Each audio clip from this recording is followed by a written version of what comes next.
Moshiach, ani Moshiach, Moshiach, Moshiach. Liach, she'ismameach, kozeach, ha'eloyach, ha'eloy, v'chol she'yovoy, she'yovoy, she'yovoy, she'yovoy, she'yovoy. Okay, good evening. Welcome to Moshiach Mystery Series. So in the previous weeks, we have been discussing about what Mashiach is all about, what the purpose of Mashiach is, and why it is so important to believe in Mashiach, why it is a Yesod, why it's so fundamental, why we have to await Mashiach.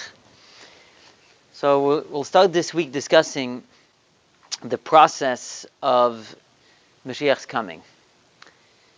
So we always start with the primary source of Mashiach and Halacha, which is the Rambam. So the Rambam tells us about both about the identity of Mashiach and also about what the world is going to be like when Mashiach comes. And the Rambam makes it pretty clear, as we'll see, that both in regard to who Mashiach is and both in regard to what's going to happen when Mashiach comes, things are pretty much going to stay the same that they are now. There are not necessarily going to be any great miracles. Rather, what's going to happen, we'll be able to fulfill all of Torah mitzvahs. That's what's going to happen. All Jews will live in Eretz Yisroel, will be at peace with all the nations, will have, instead of being under the rule of foreign nations, instead Moshiach will be our king, he will rule over us. But other than that, don't expect any great miracles. So let's see inside what the Rambam says. Some interesting points he makes. So first on top we have the Perek Yud Aleph, Halacha Gimel, the third halacha in chapter 11 of the last Hilchas Malachim, the last set of halachas in Rambam. He says, Al gal al daitcha, shamelech HaMashiach tzarich latzos oisos u'mayfsim.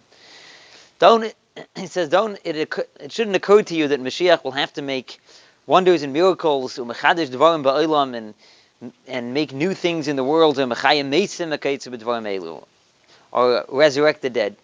Ein hadavar kach, no, that's not true. How do I know that, says Rambam?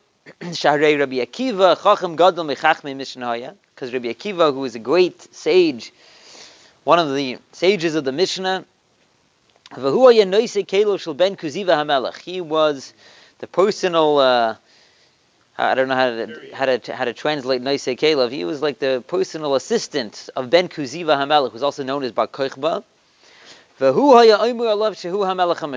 He would say about Bar Kochba that he was Melech HaMashiach. And he, together with all the other sages of his generation, they all thought that he was Mashiach. Till he was killed due to his own sins. Then once he was killed, then they knew that he was not Mashiach. But here comes the punchline. The Chachamim didn't ask him Bar Kochba to make any miracles. So what do you see, says Rambam? You see that making miracles is not part of the criteria of Mashiach. Mashiach doesn't have to make miracles.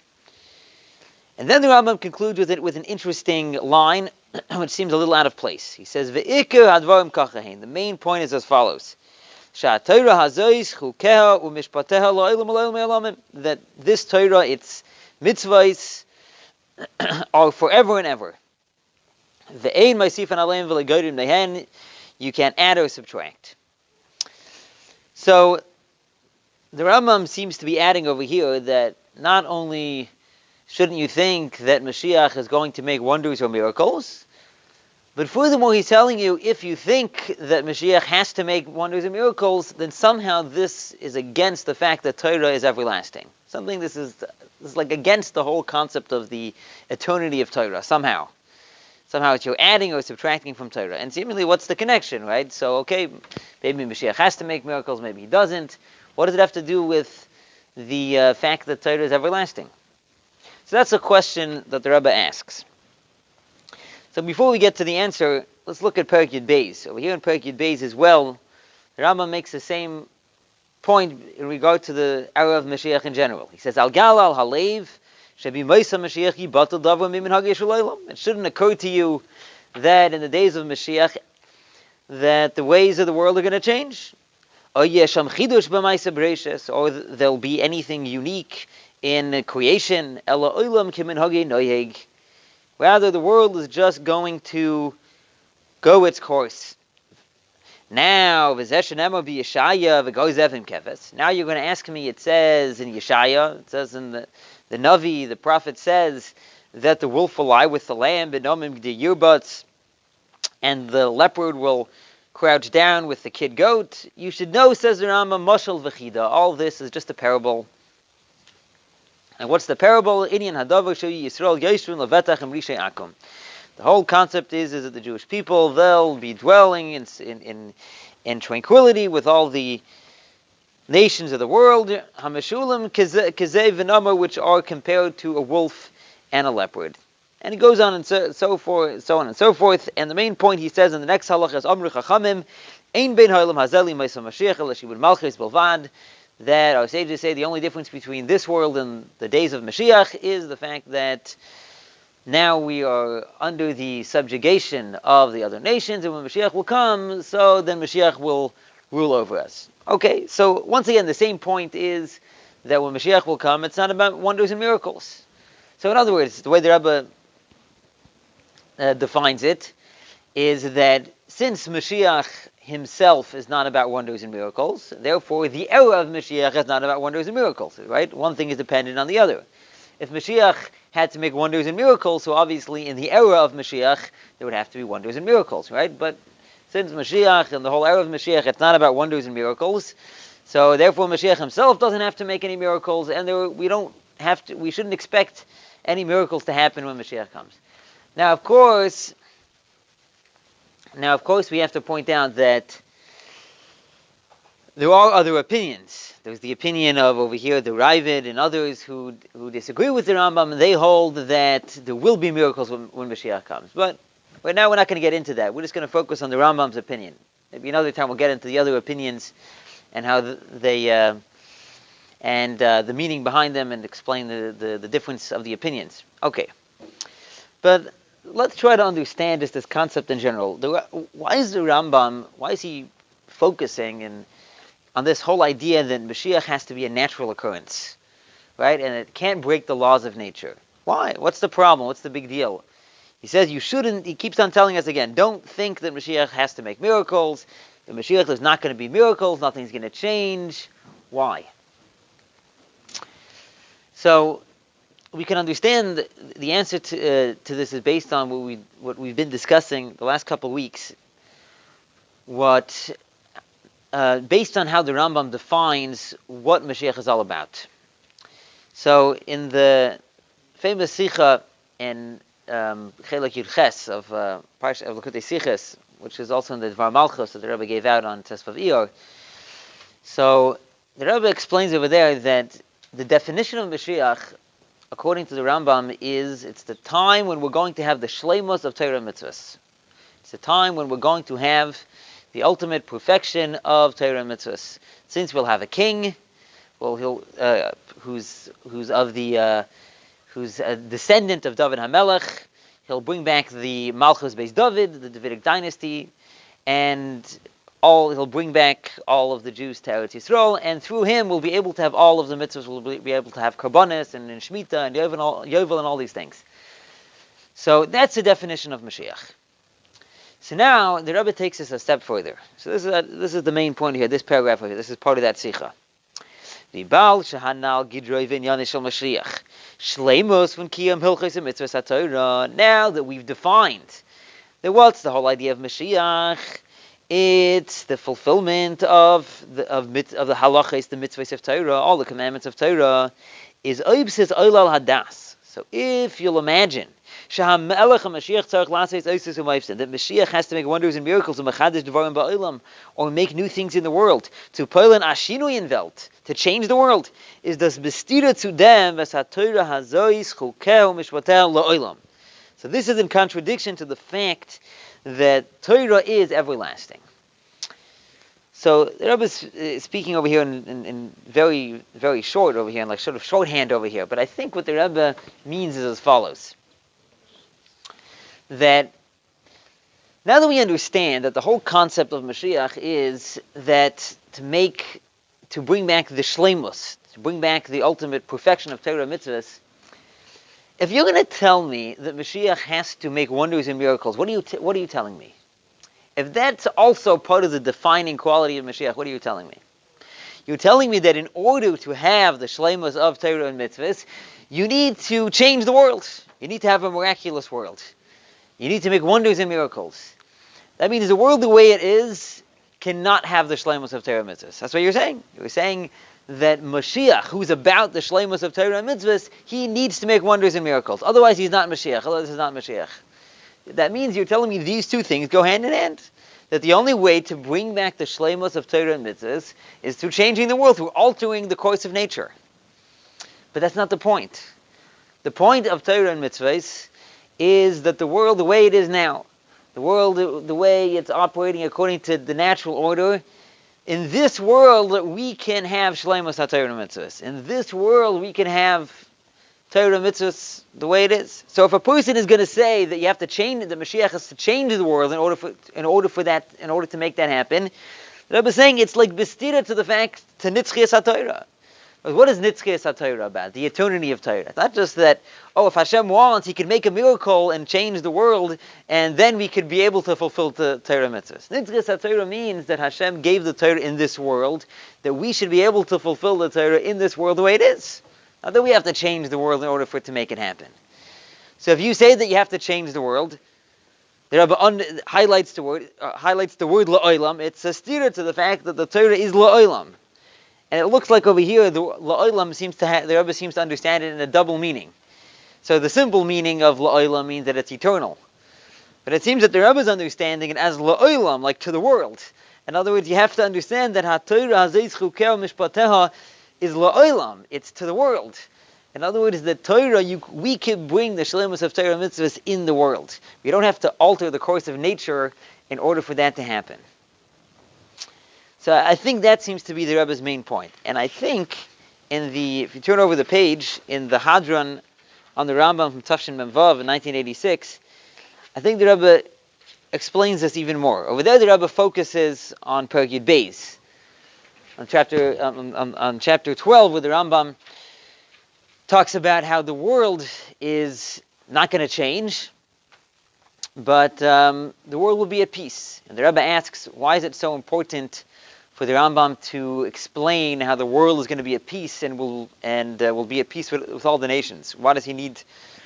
It's like the whole parak is talking about that, how the whole world is going to be in such a state that will be able to fulfill all of Torah mitzvahs. Why is that important? However it's going to happen, it's going to happen. Says the Rebbe, the point is like this. Look at Sif Yud. V'hine inyan ha-mitzvahs hu lifel b'koiches ve'ivari ha'adam uv'hadvarim sheba'olam shebahem mekayimim ha-mitzvah sheyu kefi ha'ras ha-Torah. Over here the Rebbe takes it a step further. The whole concept of mitzvahs is to affect a person and affect the things in the world that you're doing the mitzvahs with, that they should be in sync with the directives of Torah, with the harais of Torah. That's the whole purpose of mitzvahs, that mitzvahs should change the world, that the world should be in sync with what Hashem wants. That's the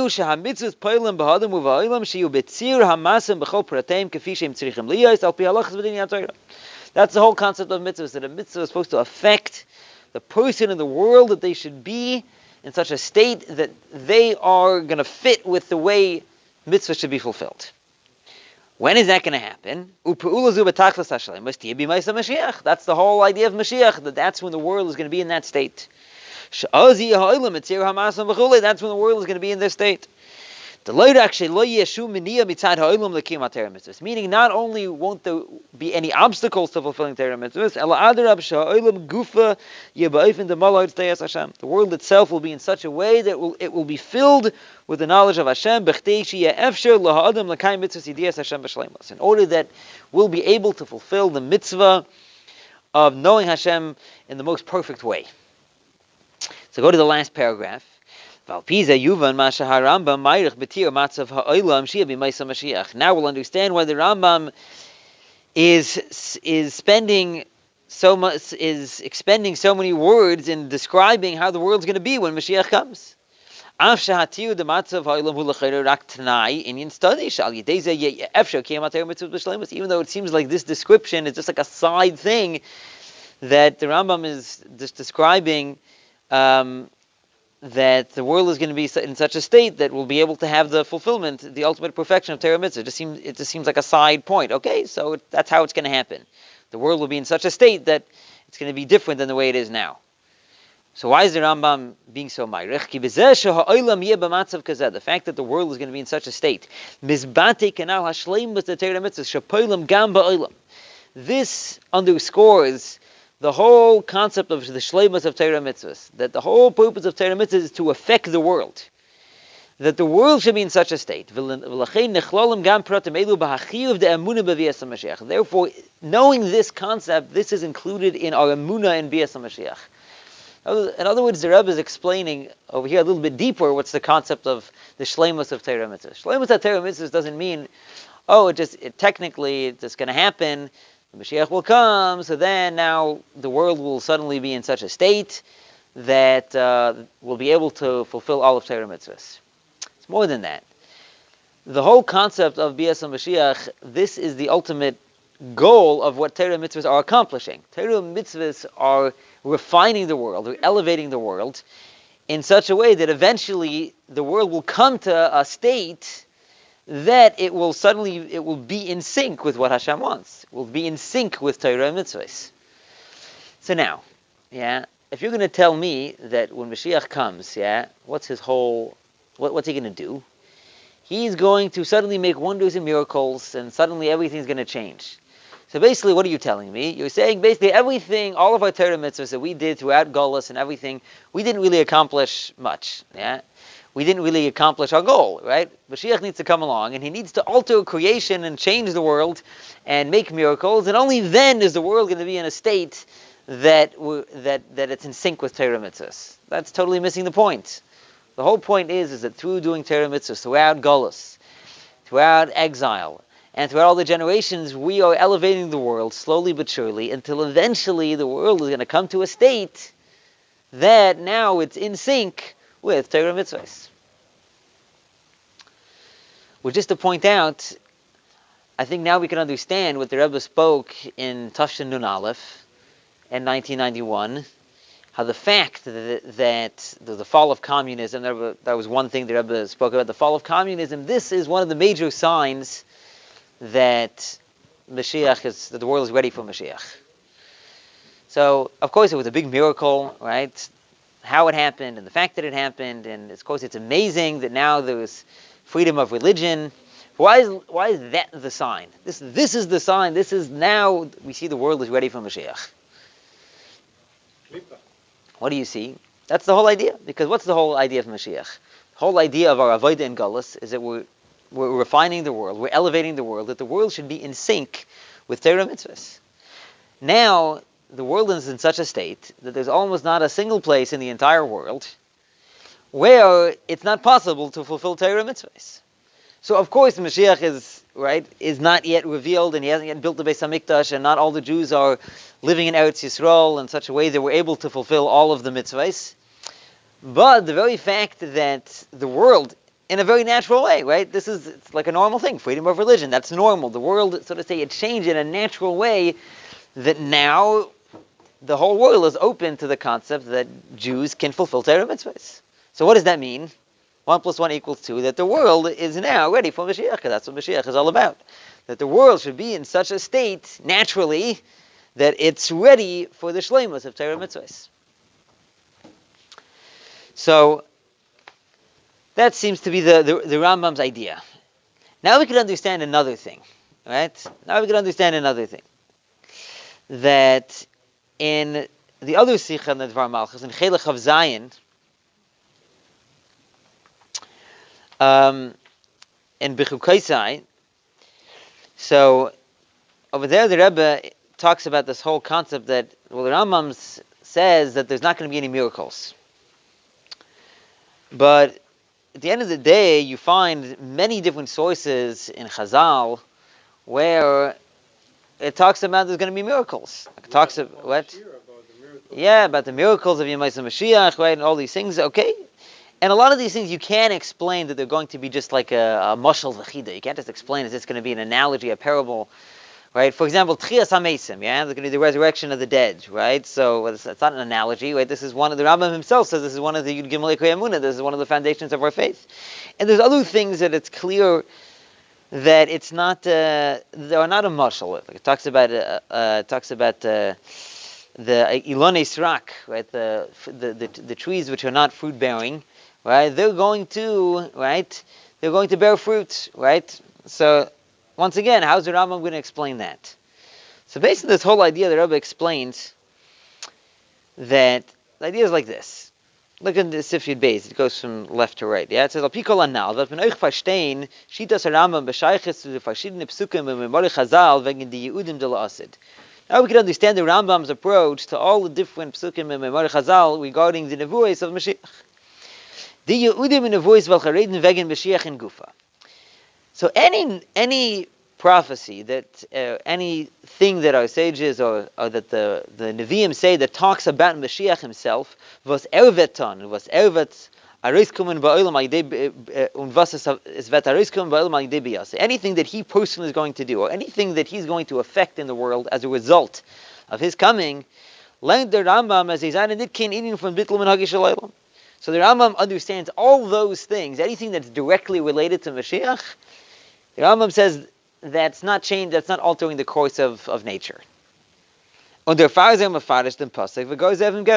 why he explains that what does the pasuk mean v'gozev im keves?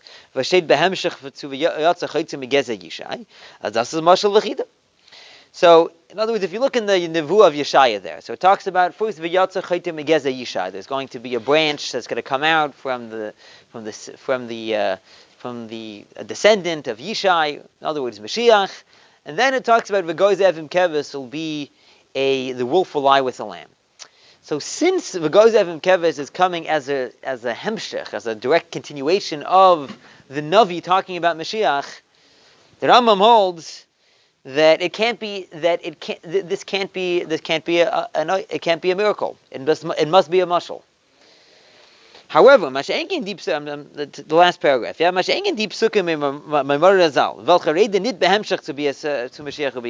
those psukim, those verses and those statements of our sages, which are not directly talking about Mashiach and his coming, they're not.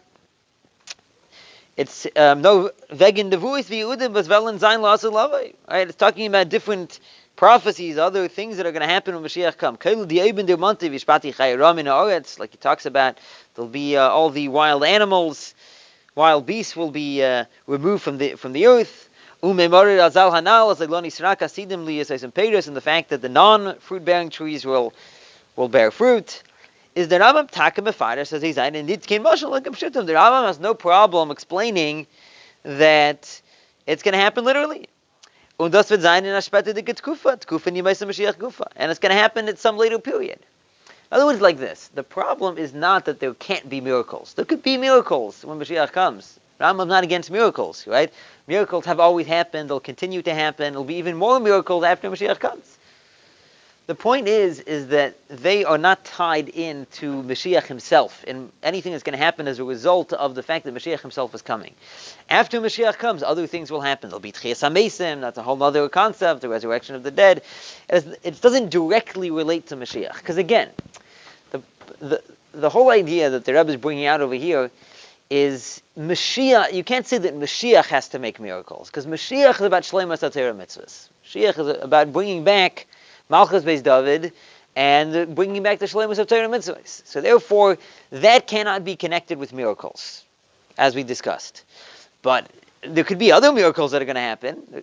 There could be other miracles that are going to happen at some later point. That's not a stira to the fact that the Nitzkes of Torah, it's not a contradiction to Bias Mashiach.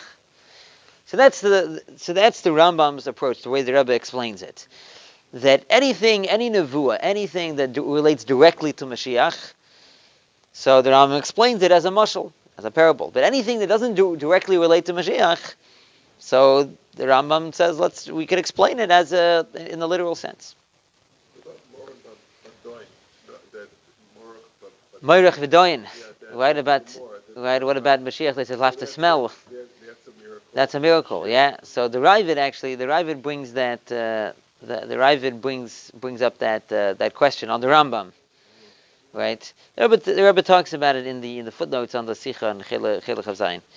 I don't remember on top of my head. The Rebbe deals with that, yeah. But it could be the Rambam. He went with Yerushalmi as opposed to the Bavli, something like that. Okay, now so here comes an interesting thing. So based on this whole idea that the Rambam's whole approach, that how Mashiach has to come in such a way that it's, so to say, it fits in the natural order, that we're elevating the world in a natural way and making that the world in and of itself should be in sync with Torah. So it's understood that obviously this has to happen in a progression, right? It can't be just one day, right? So Mashiach just going to show up and suddenly everything is going to change, right? That also is against the whole, even if, let's say, a miracle, like it's not literally going to happen, right? But the very fact that one day, let's say, Mashiach's going to show up and suddenly, okay, everybody close up shop. Now we're just going to do what the Rambam describes is going to happen when Mashiach comes, that all we're going to do is sit and learn about Hashem, right? So obviously, if you can imagine such a thing happening, that would be like the biggest miracle, right? Even though it didn't technically alter any laws of creation. So says the Rebbe, this concept of knowing Hashem also, so to say, had to come in a progressive way. So how did it come in a progressive way? The Rebbe is saying we're ready for Mashiach, right? It's here. So how did it happen? GEULA Chassidus. The fact that Chassidus was revealed, and the fact that now there's so many people who are learning about Hashem, Ladasas Hashem. So now this is, so to say, preparing the world for that state of Lo Yesa Kol Ha'olam Kulei Elo Ladasas Hashem B'lvad, of only knowing Hashem. So that's what the Rebbe says here. This is a footnote in Sicha and Chelak Lamed, volume 30 of Likutei Siches, Yutes Kislev, for the footnote 29. The Rebbe is referring specifically, the Rebbe relates this to what the Rambam says, that before Mashiach will come, there will be a Navi who will come and prepare the Jewish people for Yemaisa Mashiach. Says the Rebbe, because without this preparation, like this, to change the world in such a drastic way suddenly, this is like changing the natural course of the world. The Rambam holds that the world has to follow the natural course.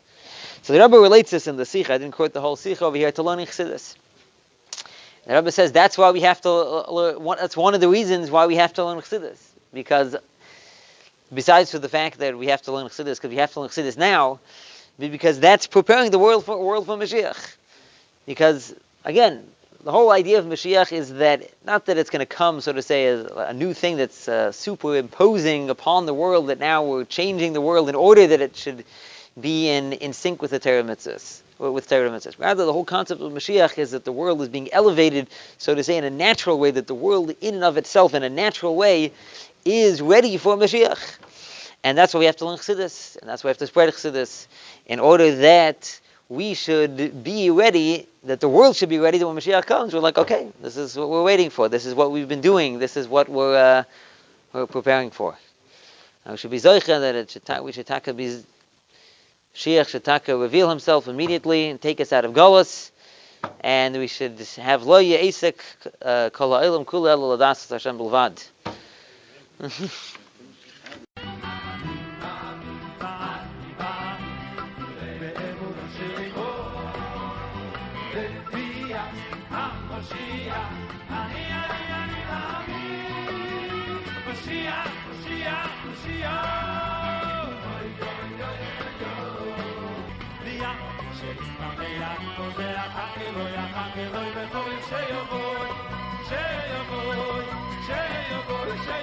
Shiur.